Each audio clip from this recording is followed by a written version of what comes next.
Okay, hello everybody, and apologies for the poor picture quality again.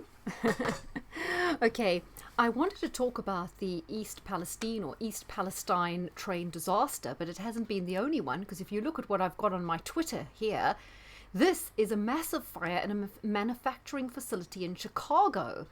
And it says how much of the country needs to burn before folks realize our own government is conducting unrestricted warfare on its own citizens. That's a Stu Peters. But as you can see, that's happening in Chicago. I believe there was a lorry crash in Texas, and there was also another area of the country where there was a train smash. So there's been an absolute spate of it. Definitely something very, very weird going on. Okay, a couple of things to mention, right? I think I'll start with, in my book here, that in my section, which is on page 38, I mentioned Neptune conjunction with fixed star Markar, possible events, fire. And fire in many countries was a theme that kept coming up in the charts of all countries this year, including the UK and Israel. So fire is a very, very big theme. We see it happening there. If you go to my section on the United States, in my matching years, I had in 1910, 1911, there was a cold snap. Ohio was crippled by snow. So there you see, Ohio was important. There was also a major fire in New York City and the Great Fire of 1910. So again, those years, fires. If you go further on, I think there was another year with a fire, but let's go on. Challenger disaster, okay. Although a lot of people are saying that Challenger disaster, someone did some research and found all those people who died in Challenger, I think it was 1986, were all still alive. Okay. Also important for 1986, two major earthquakes affecting northeastern Ohio. So although this isn't an earthquake, again, an incident in northeastern Ohio, which is just where that is.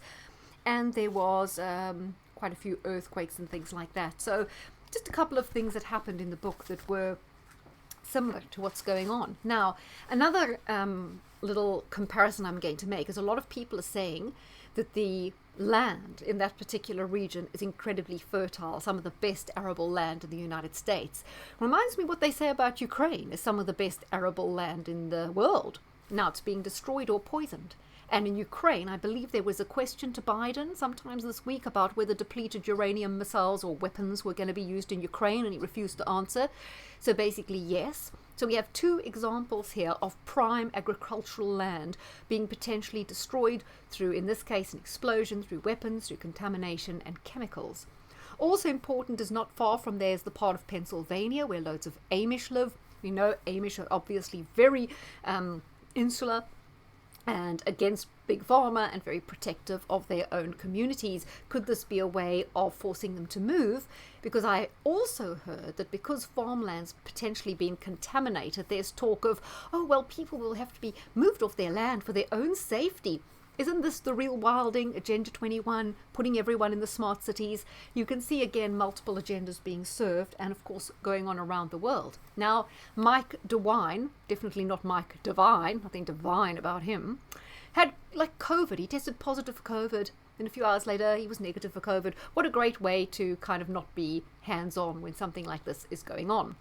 As we know, there was a mainstream media blackout on this, and in the first few days of it, citizen journalists who were trying to raise awareness were actually being arrested. So even like this, which is, you would think, pretty hard to cover up, we've got, again, cover up, suppression, mainstream media saying nothing to see here, please move on. So I just thought I would definitely cover it, but I have got something else. Ugh. The old famous notepad must come into operation. By the way, M, if you're watching, I posted it finally on Friday, so you should have it tomorrow. You'll be delighted to know, better late than never. Okay, I mentioned the Amish. Yeah, there was some film or something where this thing is depicted in a similar region. So again, art pre-programming going on. There was also an initiative to do with QR codes and people having health tracking for their heart, breathing conditions that was piloted in the similar area. So they asked for volunteers to join the scheme and to have their health monitored for how their health changes. So now they have a control group so they can check how this affects people's health. Awful, isn't it? just a note that a lot of the things I've been saying for UK, like the election and Sunak, and although the guy's under an enormous amount of pressure and there's constant talk about moves against him, rebellion, he's still there. But I think now I was probably jumping the gun to think anything would happen before Charles's coronation. They need to keep things absolutely smooth so that nothing interferes with that, right? So you're going to see a lot of suppression of everything. In the UK, we're in limbo. We're just in a no man's land now until this coronation happens, because nothing's going to be allowed to overshadow that. I noticed, does anyone remember the band E17 and Brian Harvey? He was, I don't know if he was the lead singer, but he was involved in the band, London band, got badly injured in some sort of car accident. It was his own car, rode over him, not sure what happened. He later became a kind of investigative journalist stroke truth seeker.